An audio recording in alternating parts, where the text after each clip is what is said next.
ఓ pastor గారి దగ్గర ఇద్దరు శిష్యులు ఉన్నారు. ఆ ఇద్దరు శిష్యుల్లో ఒకడు మంచి చమత్కారంగా మాట్లాడతాడు, లేఖనాలు బాగా తెలుసు, తార్కికంగా అద్భుతంగా మాట్లాడతాడు. అతను వింటున్నారా? అద్భుతంగా మాట్లాడతాడు. ఒక అతనికి చదువు అంతగా రాదు, అంత జ్ఞాపక శక్తి ఉండదు. ఇద్దరు ఆ దైవజనుడి దగ్గర శిష్యత్వం చేస్తున్నారు. ఓ రోజు ఆ ఇద్దరు శిష్యుల్ని పాస్టర్ గారు పిలిచి, నువ్వు పలానా దగ్గరికి వెళ్ళి వాక్యం చెప్పు, నువ్వు ఇంకో దగ్గరికి వెళ్ళి వాక్యం చెప్పని ఇద్దరికి ఆ రోజు సాయంత్రం పిలిచి, నువ్వు అటు వెళ్ళాలి, నువ్వు ఇటు వెళ్ళాలని చెప్పాడు. ఏమండి, ఇద్దరు ఇంటికి వెళ్ళారు. కాస్త జ్ఞాపక శక్తి ఎక్కువ ఉన్నాడు ఏం చేశాడంటే, పెన్ను పేపర్ ఒకటి తీసుకుని 4 లేఖనాలు రాసుకొని ఓకే అంశం వచ్చేసిందని కొట్టే 2 మొక్కలు ప్రార్థన చేసుకొని పనుకున్నాడు. ఈ జ్ఞాపక శక్తి తక్కువగా ఉండి తెలివితేటలు అంతగా లేని మనిషి ఉన్నాడే, అర్ధరాత్రి దాకా ప్రార్థన చేశాడు. ఏమన్నా తెలుసా? నన్ను పంపిస్తున్నావేంటి ప్రభువా, అంత జ్ఞానం లేదు, మొద్దోడిని నేను, అంత తెలివితేటలు లేనోడినయ్యా, నన్నెందుకు ప్రభువా ఎన్నుకుంటున్నావు, నన్నెందుకు పంపిస్తున్నావయ్యా, అవకాశం ఉంటే వేరే వాళ్ళని ఎవరినైనా పంపించాయా, రేపు నీ దాసుని మనసులో ఆలోచన పుట్టించు, ఒకవేళ నేనే వెళ్ళేటట్టయితే నాకు కొంచెం జ్ఞానం ఈ ప్రభువా అని అర్ధరాత్రి దాకా ఏడ్చి కళ్ళు ముఖం వాసిపోయేదాకా ఏడ్చి ప్రార్థన చేసి పనుకున్నాడు. ఇద్దరు కలిసి వాక్యం చెప్పి వచ్చారు ఉదయాన్నే లేచి. ఆ తర్వాత పాస్టర్ గారు ఫోన్ చేశాడు ఆ సంఘాలకి, ఎలా జరిగింది అబ్బాయి, ఎలా వాక్యం చెప్పాడంటే, జ్ఞాపక శక్తి ఎక్కువ ఉన్న మనిషి ఉన్నాడే, సూపర్ అండి, డోపర్ అండి, అసలు మిమ్మల్ని చూసినట్టే ఉందండి, అసలు అబ్బో అట్లాంటి ఎట్లాంటి మామూలుగా చెప్పలేదండి, అసలు భలే చెప్పాడండి వాక్యం అన్నారు. మన ముద్దబ్బాయి ఉన్నాడే, ఈ ముద్దబ్బాయి పోయిన దగ్గరికి ఫోన్ చేశాడు పాస్టర్ గారు. ఫోన్ చేస్తే, పర్లేదండి, ఏదో అంత కాకపోయినా ఏదో బాగానే చెప్పాడులేండి అన్నారు అక్కడున్న వాళ్ళు. రోజులు గడిచినాయి. కొద్ది రోజుల తర్వాత ఒక ముగ్గురు ఆ చర్చికి వచ్చారు, మెయిన్ బ్రాంచ్కి వచ్చారు. అక్కడ నుంచి వచ్చి ఏం అడుగుతున్నారో తెలుసా?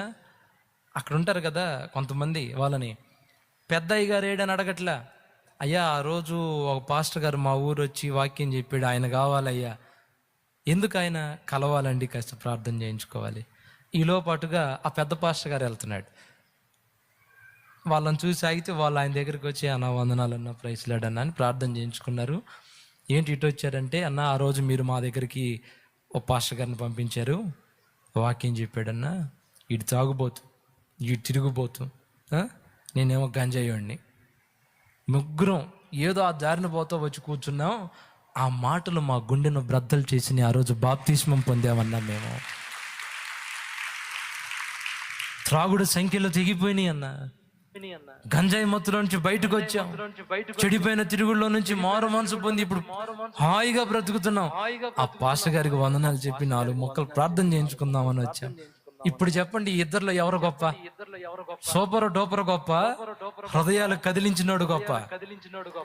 ఇద్దరు చెప్పింది ఏ వాక్యం? మరి ఈ వాక్యానికి ఎందుకు ఇంత శక్తి సంతరించుకుంది? అతనేమో నేను మేధావిని, జ్ఞానిని అనుకున్నాడు కాబట్టి దేవుని మీద ఆధారపడలా. దేవుని శక్తి ఆ ప్రసంగానికి తోడయ్యేటట్లు మొర్రపెట్టలా. ఇతను ఏడ్చాడు, నన్ను పంపిస్తున్నావేందయ్యా, నాకేం తెలుసు ప్రభు, నాకేం జ్ఞానం ఉందయ్యా అని ఏడ్చి ప్రార్థన చేసుకుంటే ఒక్కొక్క మాట ఒక అనుభవంలాగా పడి హృదయాలు బ్రద్దలైపోయేటట్టు చేసింది.